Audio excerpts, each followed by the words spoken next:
الحمدللہ رب العالمین والعاقبۃ للمتقین والصلاة والسلام علی سید الانبیاء والمرسلین۔ محترم پیارے بھائیوں، سیدنا عمر ابن خطاب رضی اللہ تعالی عنہ کا مبارک زمانہ ہے، مسجد نبوی ہے اور مسجد نبوی سے لگی ہوئی ایک باریک سی گلی ہے۔ اسی گلی میں سیدنا عثمان، سیدنا عباس جو سرکار کے رشتے میں چچا ہیں، سرکار علیہ السلام کے چچا کا مکان بھی ہے۔ محترم پیارے بھائیوں، عمر ابن خطاب کے پاس کچھ لوگ آئے اور لوگوں نے شکایت کی کہ اے عمر، تم بڑے قاعدے قانون کی باتیں کرتے ہو۔ پڑوس میں حضرت عباس کا مکان ہے جس کے اوپر ایک پرنالہ لگا ہوا ہے، جس پرنالے سے گندگی بہتی ہے اور اس گندگی سے لوگوں کے کپڑے آلودہ ہوتے ہیں، اس پر آپ کوئی قانونی کارروائی نہیں کرتے؟ عمر ابن خطاب رضی اللہ تعالیٰ عنہ کو جلال آیا اور آپ نے فرمایا ان پر بھی قانون کا شکنجہ کسا جائے گا۔ محترم پیارے بھائیوں، آپ نے لوگوں کو تسلی دی اور حضرت عباس رضی اللہ تعالیٰ عنہ کے گھر پہنچے اور ایک اونٹ ساتھ لیا۔ اونٹ کی کوہان پر چڑھ کر آپ نے وہ پرنالہ نکال لیا۔ محترم پیارے بھائیوں، پرنالہ نکال کر آپ نے حضرت عباس کے گھر میں وہ پرنالہ دے دیا اور یہ کہا کہ یہ پرنالے سے لوگوں کے کپڑے آلودہ ہو رہے تھے، اس لیے میں نے پرنالہ نکال دیا ہے۔ جب حضرت عباس آئیں تو ان سے کہیے گا کہ گھر میں اور 3 دیواریں ہیں، کسی دیوار پر یہ پرنالہ نصب کر دیں۔ محترم پیارے بھائیوں، حضرت عباس رضی اللہ تعالیٰ عنہ کی غیر موجودگی میں پرنالہ نکالا گیا اور پرنالہ نکال کر حضرت عباس کے گھر حضرت عمر نے دے دیا اور خود اپنے گھر واپس تشریف لے آئے۔ محترم پیارے بھائیوں، سیدنا عمر ابن خطاب رضی اللہ تعالیٰ عنہ مغرب کی نماز میں پہنچے۔ ادھر حضرت عباس گھر آئے تو گھر کے لوگوں نے بتایا کہ اے عباس، تمہارے غیر موجودگی میں عمر ابن خطاب آئے تھے، اونٹ کی کوہان پر چڑھ کر انہوں نے پرنالہ نکال دیا اور یہ کہہ کر رخصت ہو گئے کہ اس پرنالے میں جو گندگی بہتی ہے اس سے لوگوں کے کپڑے آلودہ ہوتے ہیں۔ حضرت عباس سے کہیے گا کہ وہ پرنالہ کسی اور دیوار پر نصب کر دیں۔ محترم پیارے بھائیو، حضرت عباس رضی اللہ تعالیٰ عنہ مسکرانے لگے تو گھر کے لوگوں نے کہا اے عباس، عمر نے پرنالہ نکال دیا اور تم مسکرا رہے ہو؟ تو حضرت عباس رضی اللہ تعالیٰ عنہ نے مسکرا کر جواب دیا، جس عمر نے یہ پرنالہ نکالا ہے وہی عمر آ کے دوبارہ پرنالہ لگائے گا۔ محترم پیارے بھائیوں، بس اتنا کہنا تھا۔ مغرب کی نماز کا وقت ہوا، حضرت عباس مسجد نبوی میں مغرب پڑھنے آئے۔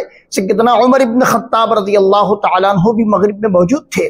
آپ نے نماز مغرب پڑھی۔ حضرت عباس کا حلم بردباری پر قربان، حضرت عباس نے کوئی بات کا سلسلہ اپنی جانب سے شروع نہیں کیا۔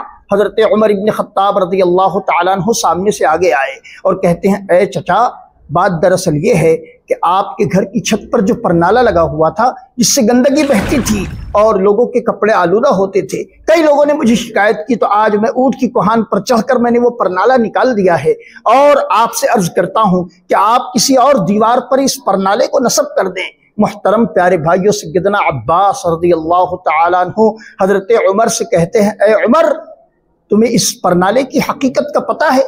حضرت عمر ابن خطاب عرض کرتے ہیں اے چچا، اس بات کی حقیقت سے میں انجان ہوں، مجھے اس بات کا علم نہیں۔ حضرت عباس کہتے ہیں جب مسجد نبوی تعمیر ہوئی، قریب میں کچھ جگہ خالی پڑی تھی، میرے آقا و مولا جناب محمد رسول اللہ صلی اللہ علیہ وسلم نے فرمایا اے عباس، قریب میں بے شمار جگہ پڑی ہے، آپ یہاں اپنا مکان تعمیر کر لو۔ میں نے رسول اللہ کے کہنے پر مکان تعمیر کرنا شروع کیا۔ جب مکان آخری مرحلے پر پہنچا تو میرے آقا و مولا جناب محمد رسول اللہ صلی اللہ علیہ وسلم تشریف لائے اور فرماتے ہیں اے عباس، اے چچا، اگر میرے لائق کوئی خدمت ہو تو بتاؤ۔ تو حضرت عباس کہتے ہیں یا رسول اللہ، اب یہ پرنالہ رہ گیا ہے، آپ چاہیں تو اسے اپنے ہاتھ سے نصب کر دیں۔ اللہ تبارک و تعالیٰ کے پیارے محبوب نے وہ پرنالہ اپنے ہاتھ سے نصب کیا، کام پایہ تکمیل تک پہنچ گیا۔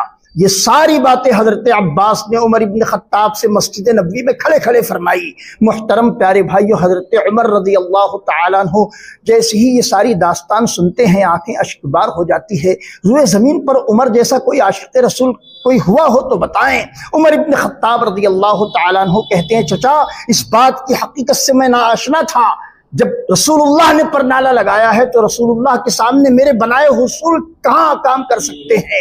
حضرت عمر ابن خطاب رضی اللہ تعالیٰ عنہ دوبارہ اسی مقام پر تشریف لائے اور حضرت عباس سے کہتے ہیں، اے عباس، اے چچا، جب میں نے یہ پرنالہ نکالا تھا تو میں اونٹ کی کوہان پر چڑھ کر پرنالہ نکال رہا تھا، اب اونٹ نہیں بلایا جائے گا، عمر کے کندھے ہوں گے اور چچا اس کندھے پر سوار ہو کر اس پرنالے کو دوبارہ نصب کر دیں گے۔